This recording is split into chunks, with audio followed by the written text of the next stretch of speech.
की। भारत माता की। नेशनलिज्म मतलब राष्ट्रवाद यानी किसी राष्ट्र के प्रति निष्ठा और समर्पण। राष्ट्र प्रेम की भावना, अपने राष्ट्र को अन्याय से श्रेष्ठ बनाने की भावना। जाति, संस्कृति, भाषा आदि की समानता के आधार पर एक स्वतंत्र राष्ट्र बनाने की भावना। नमस्कार दोस्तों, स्वागत है आपका फिर से इंडस रिपोर्ट एंड एनालिसिस में। दोस्तों, आपने राजनेताओं को लेफ्ट विंग और राइट विंग विचारधारा के नाम पर लड़ते हुए सुना होगा। लेफ्ट और राइट विंग के बारे में लिखते हुए आप सबको ये वीडियो जरूर देखना चाहिए। आज का टॉपिक है ग्लोबल पॉलिटिक्स में राष्ट्रवाद यानी राइट विंग का उदय, the rise of the capital state and neo nationalism. दोस्तों, आमतौर पर राइट विंग समाज को एक जीवित वास्तु के समान मानते हैं, जिसे ऑर्गेनिक सोसाइटी कहा जाता है। फेमस राइट विंग लीडर्स में कुछ नाम काफी जाने पहचाने हैं, जैसे कि Silvio Berlusconi, Boris Johnson, Giorgia Meloni, Benjamin Netanyahu, Ronald Reagan, Margaret Thatcher, Donald Trump, Janez Jansa, Jair Bolsonaro, Atal Bihari Vajpayee, Narendra Modi. Right wing strategy. Right wing local भवन लोगों के आवर्ती विषयों में नियो नेशनलिज्म यानी नव राष्ट्रवाद, सोशल कंजर्वेटिज्म यानी सामाजिक रूढ़िवाद, इकोनॉमिक नेशनलिज्म यानी आर्थिक राष्ट्रवाद और फिस्कल कंजर्वेटिज्म यानी राजकोषीय रूढ़िवाद शामिल है। अक्सर उनका लक्ष्य बाहरी लोगों द्वारा कथित हमलों के खिलाफ राष्ट्रीय संस्कृति, पहचान और अर्थव्यवस्था की रक्षा करना होता है। तीन प्रमुख बिंदु जो बहुसंख्यक सतह में राइट विंग के आधिकारिक उदय के लिए जिम्मेदार है। पहला, failure of neoliberalism, supply side economics of 1990s। Neoliberalism का असफल होने का मतलब होता है 1990s के सप्लाई साइड इकोनॉमिक्स की नाकामी। सप्लाई साइड इकोनॉमिक्स को कभी कभी रेगोनॉमिक्स भी कहा जाता है, क्योंकि ये यूएसए के प्रेसिडेंट रोनाल्ड रेगन ने इस थ्योरी को लोकप्रिय बनाया और प्रमुख स्थल पर लाया था। सप्लाई साइड इकोनॉमिक्स का मतलब है कि ये एक माइक्रो इकोनॉमिक थ्योरी है जो ये समझाती है कि आर्थिक विकास को सबसे प्रभावशाली रूप से बढ़ावा मिल सकता है, जैसे पहला, लोअरिंग टैक्सेस यानी कर से कम करना, दूसरा, डिक्रीजिंग रेगुलेशन यानी नियम घटाना, और तीसरा, अलोइंग फ्री ट्रेड यानी मुक्त व्यापार अनुमति देना। सप्लाई साइड इकोनॉमिक्स के हिसाब से जब सामान और सेवाओं का उपलब्ध बढ़ता है और उनका दाम घटाता है, तब उपभोक्ताओं यानी कंज्यूमर्स को फायदा होता है और रोजगार भी बढ़ता है। सप्लाई साइड फिस्कल पॉलिसीज का मेन उद्देश्य है सामान और सेवाओं की सप्लाई को बढ़ाना डिमांड के बदले, जिससे उत्पादन और रोजगार बढ़ जाए और कीमतें कम हो।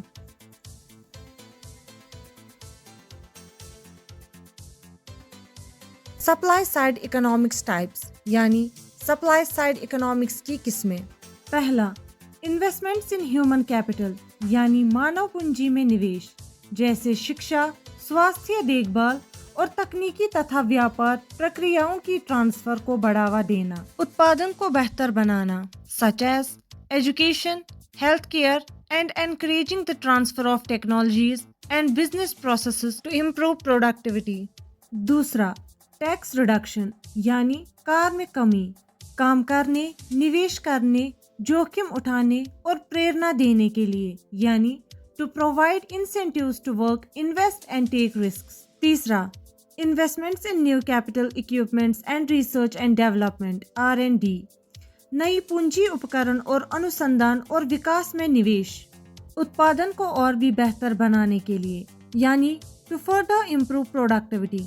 और चौथा, रिडक्शन इन गवर्नमेंट रेगुलेशंस यानी सरकारी नियमों में कमी, व्यापार की स्थापना और विस्तार को बढ़ावा देने के लिए, यानी to encourage business formation and expansion. Reasons of failure यानी क्यों फेल हुआ। पहला, एक कार की कमी रोजगार नहीं बढ़ाता, यानी tax cuts don't create more jobs. दूसरा, सप्लाई साइड पॉलिसीज ने निवेश को कमजोर किया, यानी supply side policies weekend investment. तीसरा, सप्लाई साइड इकोनॉमिक्स उत्पादन वृद्धि से एक ही नहीं है, यानी supply side economics is not synonymous with productivity growth. चौथा, कार की कमी मजबूत आर्थिक वृद्धि को बढ़ावा नहीं देता, यानी tax cuts don't spur stronger economic growth. पांचवा, कार की कमी खुद के लिए भुगतान नहीं करता, यानी tax cuts don't pay for themselves. 10, ये उनको ज्यादा पैसा देती है और अमीर लोगों की अमीरी को बढ़ाती है। इसके विरोधी लोगों का कहना है कि ये सरकारी बजट को कम कर सकता है और कमाई को भी कम कर सकता है। एग्जाम्पल के तौर पर, क्या प्रेसिडेंट्स रोनाल्ड रेगन और जॉर्ज डब्ल्यू बुश की सप्लाई साइड पॉलिसीज काम किए?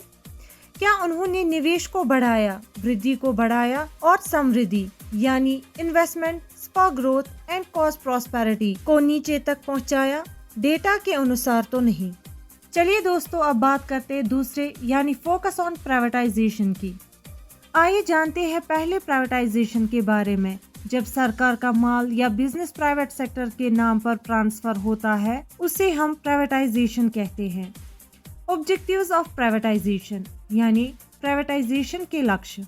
पहला, प्राइवेटाइजेशन का उद्देश्य होता है फॉरेन डायरेक्ट इन्वेस्टमेंट (FDI) का बड़ा स्लॉट उपलब्ध करना। दूसरा, FDI का बढ़ता हुआ आना आर्थिक मजबूती को सुधारता है। तीसरा, सुधार गई प्रबंधक शक्ति यानी इम्प्रूव्ड एफिशिएंसी। चौथा, बढ़ गई प्रतिस्पर्धा यानी इंक्रीज्ड कंपटीशन। पांचवा, बाजार में गति लाता है यानी प्रमोट्स मार्केट डायनामिज्म। छठा, किसी कंपनी के बेचने से आयत यानी revenue from the sale of a company. Advantage, आइए अब जानते हैं इसके फायदे। पहला, बेहतर परफॉर्मेंस। दूसरा, बेहतर कस्टमर सर्विस। एक उदाहरण प्राइवेटाइजेशन का एयर इंडिया पर था, जहां सरकारी एयरलाइंस ने नुकसान उठाया और फिर इसे टाटा ने खरीद लिया। सरकार ने एयर इंडिया को बेचने का फैसला लिया, जो भारत का सबसे बड़ा विदेशी वायुदूत है। इससे टाटा ग्रुप जैसी प्राइवेट कंपनीज को मौका मिलता है देश के विमान सेवा को फिर से सुधारने और जिंदा करने में सहायक होना। आइए अब बात करते हैं तीसरे यानी on contestations within hyper globalism and ideological populism. Political लड़ाई जैसे हाइपर ग्लोबलिज्म और आइडियोलॉजिकल पॉपुलिज्म के बीच में दिखाता है कि राइट विंग अप्रोच में क्या प्रॉब्लम है।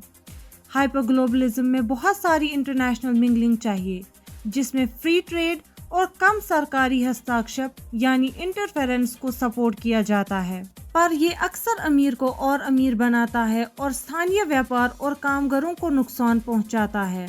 दूसरी तरफ आइडियोलॉजिकल पॉपुलिज्म किसी विशेष समुदाय या देशों की तरफ ज्यादा ध्यान देती है, राष्ट्रवादी भाषा और सुरक्षित कानून का इस्तेमाल करके, जो कि भाईचारे को कम कर सकता है और ग्लोबल टीम वर्क को रोक सकता है। चलिए दोस्तों, अब बात करते हैं इसके कंक्लूजन की। राइट विंग विचारधारा बहुत जगहों में फेमस है, जैसे यूएस, इंडिया, ब्राजील, हंगरी और पोलैंड में। यूएस में पहले के प्रेसिडेंट डोनाल्ड ट्रंप, इंडिया में प्राइम मिनिस्टर नरेंद्र मोदी और उनकी भारतीय जनता पार्टी यानी बीजेपी, ब्राजील के प्रेसिडेंट जेर बोल्सोनारो, हंगरी के प्राइम मिनिस्टर विक्टर ऑर्बन और पोलैंड में president Andrzej Duda right wing ideology से जुड़े हैं। इनका समर्थन करने वाले लोग कंजर्वेटिव वैल्यूज, देशभक्ति, कम सरकारी हस्तक्षेप और स्वतंत्र बाजार की आर्थिक नीति को सपोर्ट करते हैं। उनका कहना है कि ये पॉलिसीज आर्थिक वृद्धि, नौकरियों की बढ़ोतरी, देश की सुरक्षा और संस्कृति की रक्षा में मदद करते हैं, जिसमें डीरेगुलेशन, टैक्स कट्स और प्राइवेटाइजेशन को महत्व दिया जाता है। लेकिन कुछ लोगों को फिक्र है कि राइट विंग सरकार से आम लोगों की कमाई में फर्क हो सकता है, सामाजिक सुविधाओं में कमी हो सकती है, नागरिक अधिकार कम हो सकते हैं और माइनॉरिटी कम्युनिटीज को भी नुकसान हो सकता है। राइट विंग सरकार के फायदे व्यक्ति के नजरिए और देश की खास स्थितियों पर निर्भर करते हैं। दोस्तों, वीडियो देखने के लिए शुक्रिया और अपना ख्याल रखिएगा और कमेंट सेक्शन में बताइएगा कि क्या राइट विंग को ग्लोबली राइज होना चाहिए।